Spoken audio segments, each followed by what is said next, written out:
مثال کے طور پر حب جاہ، یعنی انسان یہ چاہے کہ لوگ میری عزت کریں، میرا احترام کریں، میری رسپیکٹ کریں، میری حیثیت ہو۔ اب جاہ بری چیز نہیں ہے، عزت احترام بری چیز نہیں ہے، اس کا انسان ایسے حریص ہو جائے کہ اس میں جائز ناجائز حلال حرام کا فرق مٹا دے۔ جیسے آج کل ہمارے یہاں یوٹیوبر ہیں، ٹک ٹاکر ہیں، سوشل میڈیا انفلوئنسر ہیں، ان کو ویورشپ چاہیے۔ اب ویورشپ ان کو ڈانس کر کے ملے، بیوی دکھا کر ملے، بیٹی دکھا کر ملے، بے حیائی کر کے ملے، کموڈ پہ بیٹھ کے ویڈیو بنا کے ملے، واش روم میں جا کے ویڈیو بنانے سے ملے، ان کو ویورشپ چاہیے۔ یہ حب جائے، پاگل ہوئے میں، کچھ سمجھ نہیں آ رہا حلال حرام جائز ناجائز، بس لوگ ہمیں پہچان جائیں، مشہور ہو جائیں کہ یہ وہ والا ٹک ٹاکر ہے۔ یہ حب جا حرام ہے۔ ایک ہے اٹ سیلف کسی کی عزت یا احترام ہونا، ظاہر ہے کسی کی عزت احترام ہوگی تو اس کی بات سنی جائے گی نا۔ بھائی اللہ کے رسول جو بھی انبیاء دنیا میں آتے ہیں ان کی عزت ہوتی ہے نا دنیا میں، جبھی لوگ ان کی بات سنتے ہیں، جبھی ان کی بات سنی جاتی ہے۔ اگر عزت نہ ہوتی تو بات کیسے سنی جاتی؟ بات سنی جا رہی ہے، حدیث میں آتا ہے رسول اللہ صلی اللہ علیہ وسلم جب کسی سفر میں ہوتے تھے نا اور کسی شہر میں داخل ہوتے تھے تو شہر میں داخل ہونے سے پہلے آپ دعا کرتے تھے، اور یہ دعا ہمیں اس طرح کی دعائیں یاد کرنی چاہیے۔ جب کسی نئے شہر میں داخل ہو تو کیا دعا کرنی چاہیے؟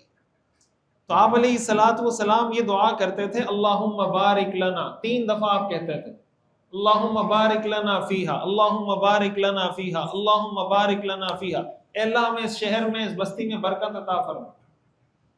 پھر آپ کہتے تھے اللہم ارزقنا جناہا، یا اللہ اس کا پھل ہمیں کھلا، وجنبنا وباہا، اس کی وبا اور اس کی مصیبت سے ہمیں بچا۔ اور پھر آپ دعا کرتے تھے وحببنا الی اہلہا، اور ان کے رہنے والوں کے دل میں ہماری محبت ڈال دے، اور اس شہر کے رہنے والے نیک لوگوں کی محبت ہمارے دلوں میں ڈال۔ یہ آپ دعا کرتے تھے، حببنا الی اہلہا وحبب صالحی اہلہا الینا، کہ اللہ ہم اس بستی میں داخل ہو رہے ہیں، اس بستی والوں کے دل میں ہماری محبت ڈال دے، اور اس بستی کے نیک لوگوں کی محبت ہمارے دل میں ڈال دے۔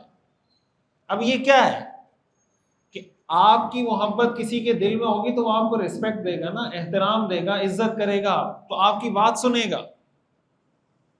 یہ بری چیز نہیں ہے۔